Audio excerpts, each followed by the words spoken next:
Welcome to the Bioneers, Revolution from the Heart of Nature. These sacred sites are not dead. Maybe they're dormant like the seeds and they're coming back to life, and it's bringing our children back to life. It's all alive. It's all connected. It's all intelligent. It's all relatives. We stand at the threshold of a historic opportunity in the human experiment to reimagine how to live on Earth in ways that honor the web of life, each other, and future generations. It's a revolution from the heart of nature and the human heart. In this series, The Bioneers, Revolution from the Heart of Nature, we celebrate social and scientific innovators with breakthrough solutions for restoring people and planet, creating a future environment of hope.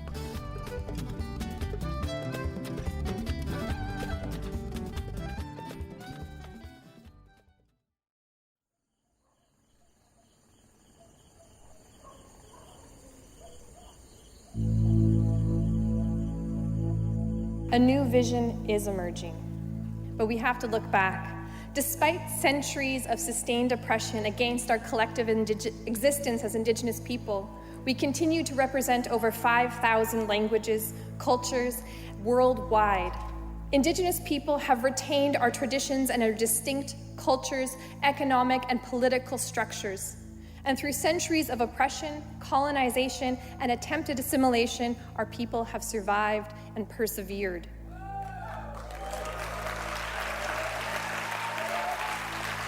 However, we still struggle for the recognition of our humanity and our rights as Indigenous people. As Indigenous rights and climate action leader Eriel Deranger observes, survival is its own testament.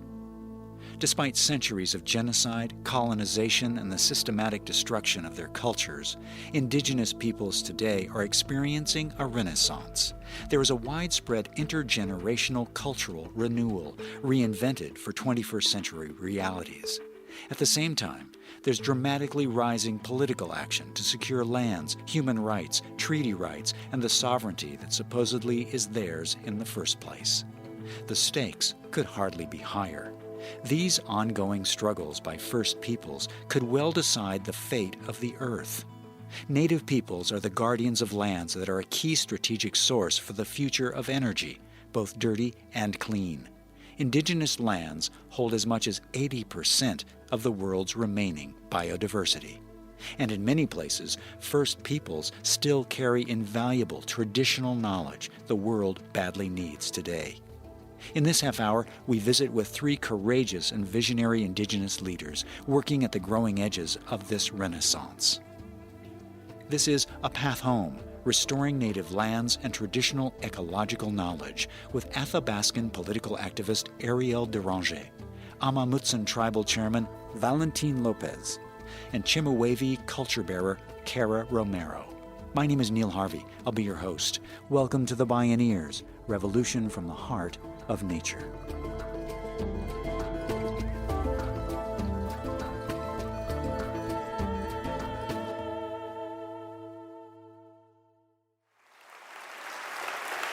Iklanete, Eriel Tseekwe Hushiat Etsin, Ne Jan Tridiet Gochin Dene Sutlene Hot Isin. Masicho.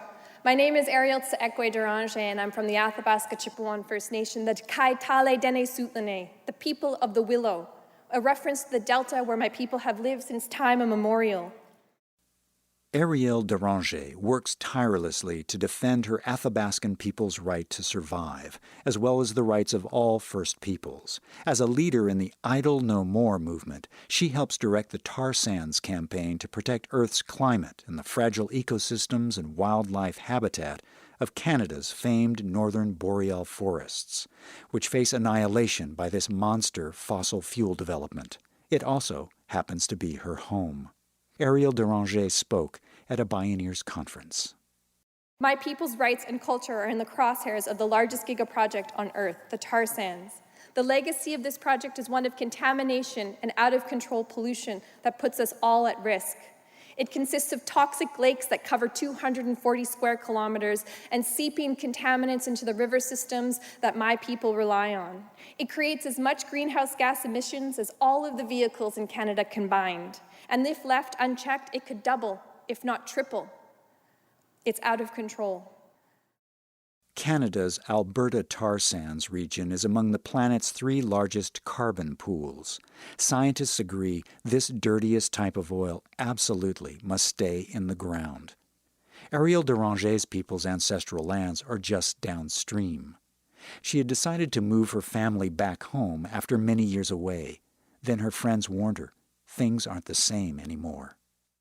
And then I started Googling it, and my heart broke.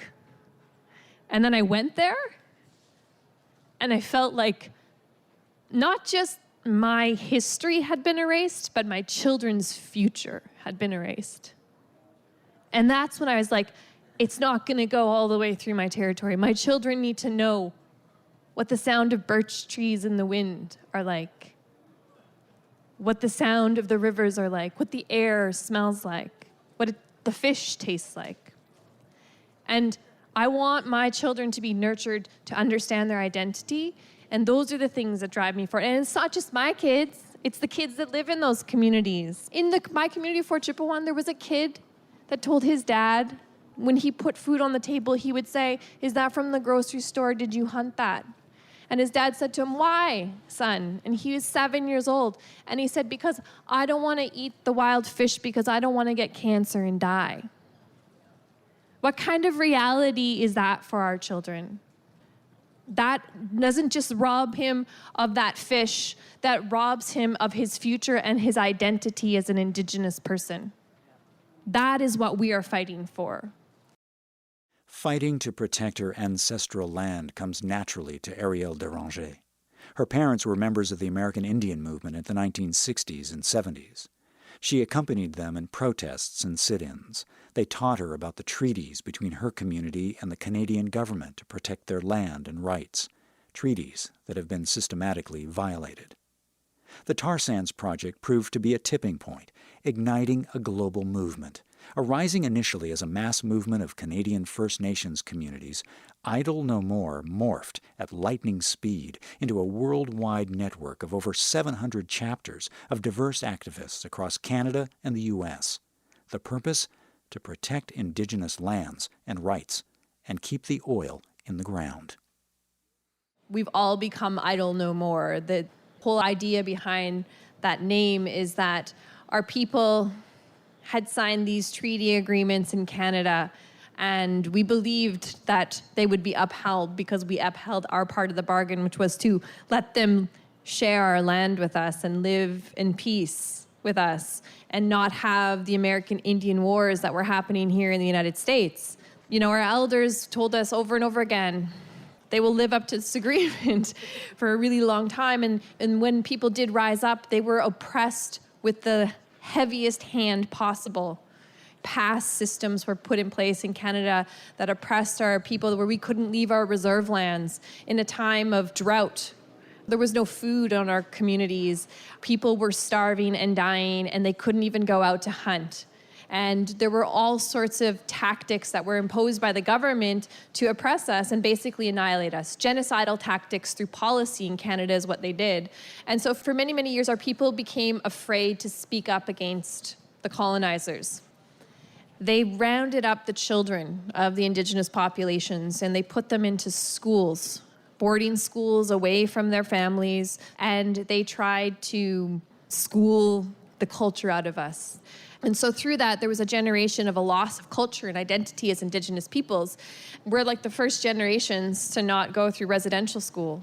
We're the generation finding who we are. And as a part of that finding who we are, it was like, wait a second, why are we not speaking up for our people and our rights? And these treaties that have been violated and breached, it's like, hey, let's not just sit here and hope that something's gonna change. Let's be idle no more. Let's stand up and use our voices and empower our people to be proud of who we are. I remember growing up as a child being ashamed of being a Native person. And I have 2 children. My daughter's a teenager. And I remember going to the big round dance flash mobs in the West Edmonton Mall and being with her and just seeing the pride in all of these young children's faces, to be proud of who they were as Native people, like taking over like one of the largest malls in the world and our drums ringing through the malls, that I knew that my children would grow up to be proud of who they were.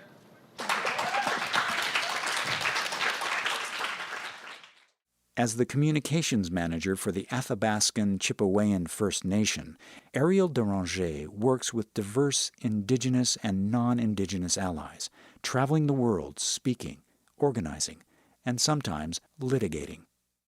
In addition to our litigation, we are also doing a community-based monitoring program and a guardian program where we're training people from our community to be like rangers or police of our traditional territory. Our nation has defined what we call a protection zone, where we want no industrial activity or poaching or any kind of development without our permission.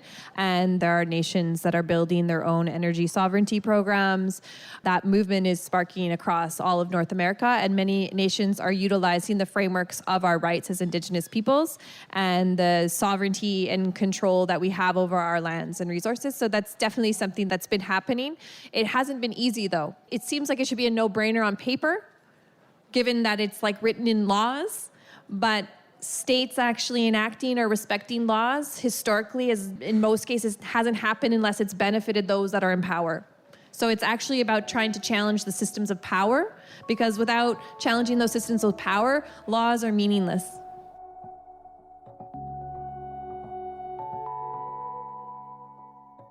When we return, Valentin Lopez and Cara Romero show how their tribes are recovering their knowledge, reclaiming their identities, and working with surprising allies.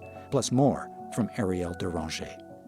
This is A Path Home, restoring native lands and traditional ecological knowledge. I'm Neil Harvey. You're listening to the Bioneers, Revolution from the Heart of Nature.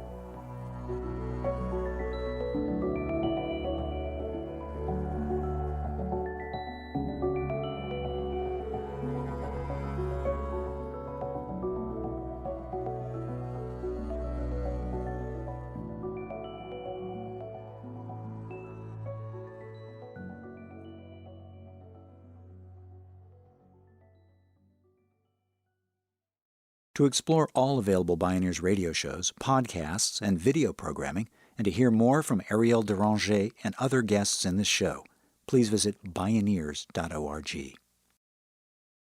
Our tribe is comprised of those descendants of those that were taken to Mission San Juan Bautista near the Gilroy-Hollister area and Mission Santa Cruz. Valentin Lopez is chairman of the Amah Mutsun Tribal Band in California. He spoke in the Native-directed Indigenous Forum at a Bioneers conference. Our creation story takes place at Mount Umunum in Santa Cruz. There's a long story about the animals and how they came to us, plus the plants. But whenever the Creator made man, He made man and woman last. But He gave us the ability to think, to problem solve, to figure things out. And He also gave us a responsibility to take care of all living things, the four-legged, the winged, the finned, the plants, etc. And that was our responsibility. And so our ancestors took that responsibility very seriously. And then came the mission period, which was horrific on our people. We lost 50% of our population during the mission period. That was followed by the Mexican period and then the American period. An example of the Ohlone, we are an Ohlone tribe. In our area, there were 30,000 Ohlones at the start of the mission. At the close of the mission, there were less than 100. So that's just an incredible loss.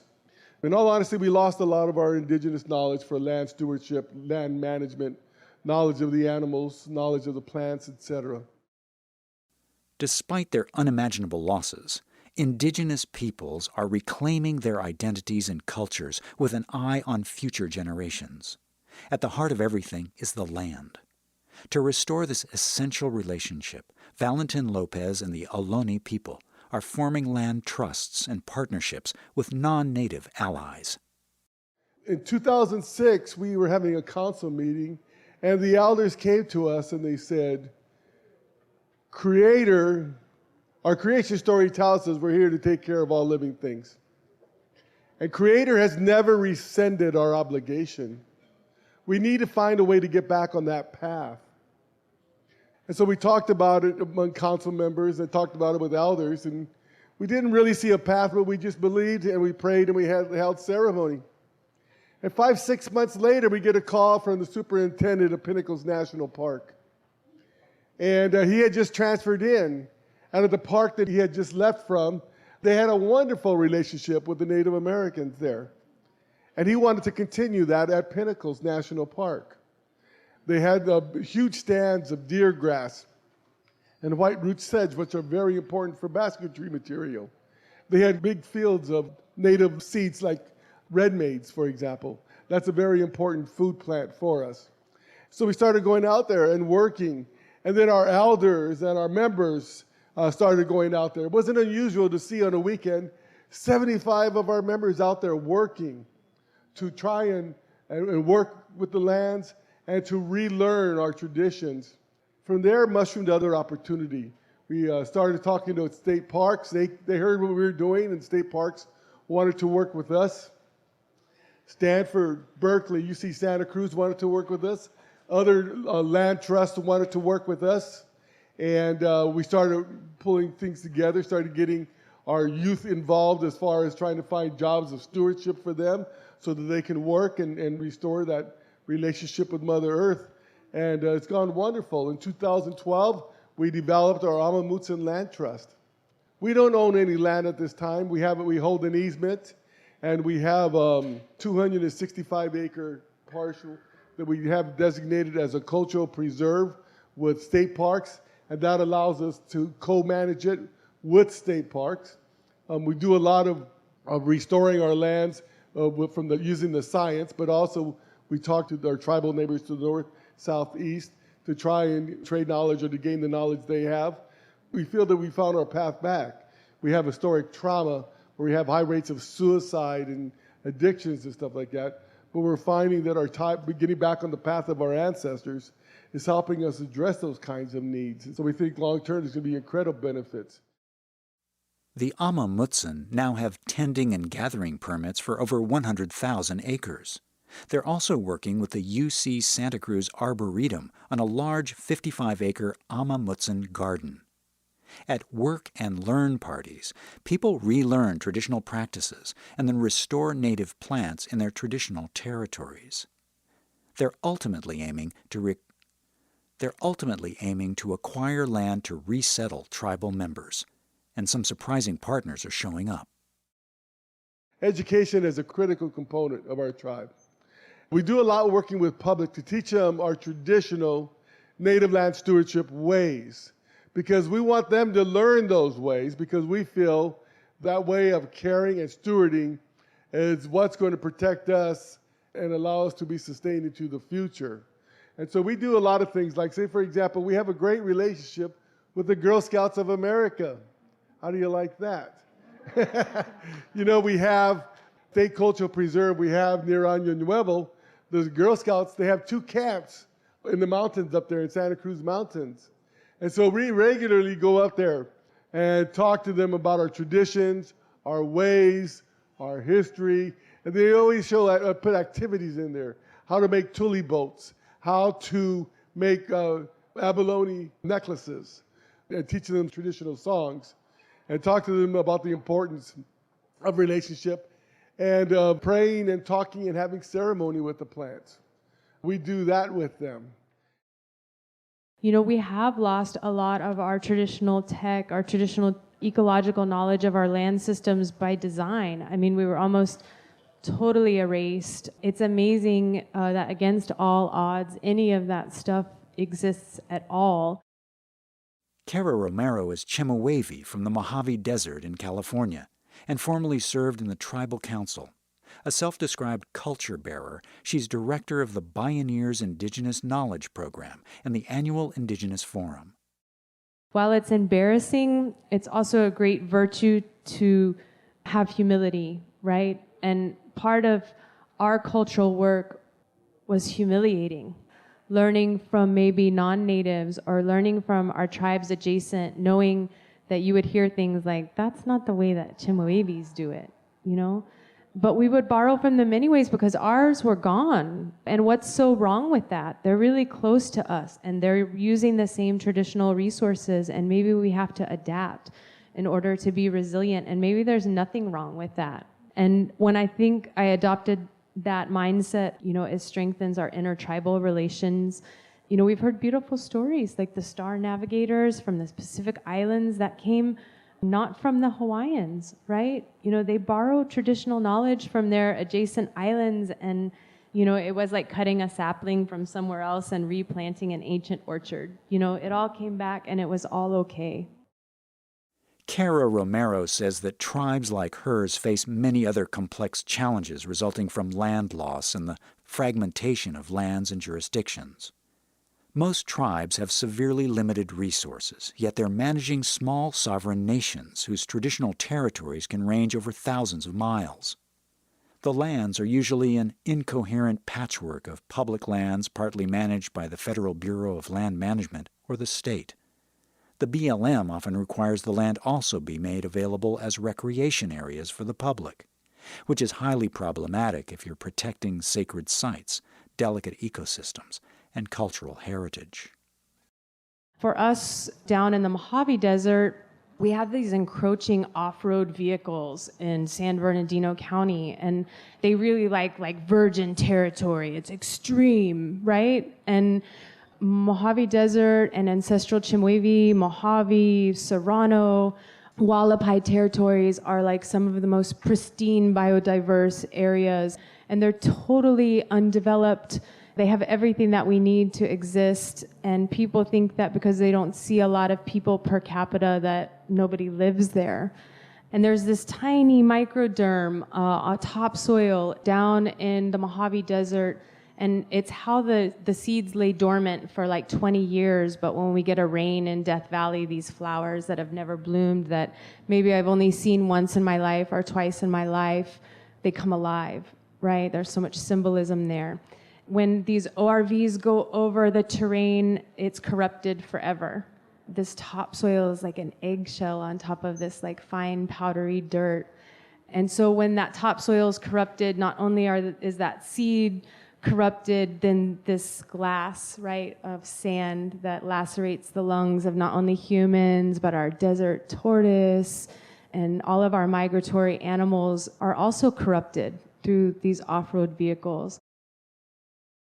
Cara Romero is especially encouraged by one collaboration between her tribe and the Native American Land Conservancy. It's preserving the Old Woman Mountains, 2,500 acres in the Mojave Desert. For her and her people, it's deeply personal. And not only did they manage it, but they came and they meaningfully consulted with our tribe, like the BLM didn't, and they said, hey, you guys are still around. Do you want to come camp out here? Do you guys want to gather out here? And what was once a really painful spot, because we'd go out there and we'd see like all of these ORV tracks and broken bottles where people had been partying with our petroglyphs, with patinaed caves and spring water that was coming up and wild tobacco, places that we hadn't been in a long time. They were like, come back to this place, do a demonstration with the kids. And this is as I was growing up and, you know, as I was becoming a mother to my children, we'd go out to this sacred site, grinding mesquite beans and camping together off the reservation. And it was something that we didn't even do on our own reservation 25 miles away. And maybe it was the magic of the sacred site, right, that was bringing all of these things to life. It wasn't just about the sacred site, but maybe about this community experience that we were having out there. They hired somebody to live there at the sacred site and like get the ORVs out. And they had put up signs designating all of our plants and wildlife. It was empowering us, our tribal identity. We were showing people that our sacred tortoise is out here. And then they fenced part of it off that really needed to be fenced off, that people kept destroying. And so that to me is kind of the beauty of these land trusts and how I have experienced Old Woman Mountains down there in the Mojave Desert very differently from when I was a young girl going out there occasionally to very regularly, annually, seasonally. Our kids are camping out there. All of those things help our kids with historical traumas and addictions and all of these blood memories that have been really painful for the last 100 years that have been passed down. These sacred sites are not dead. Maybe they're dormant like the seeds, and they're coming back to life, and it's bringing our children back to life. Again, Eriel Deranger. We must nurture and support our children to be proud Indigenous people who believe that anything is possible and that we are not bound by the status quo that involves the desecration of our rights, our values, and our cultures, and our indigeneity. We need to nurture our children to be people who will carry on our role as caretakers and stewards of the land and speak for those who cannot speak.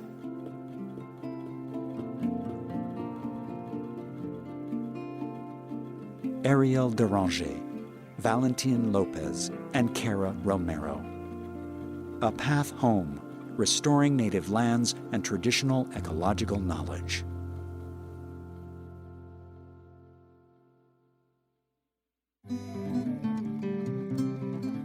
You can see and hear more from Cara Romero and Eriel Deranger and explore more Bioneers radio programs, podcasts, and videos online at Bioneers.org.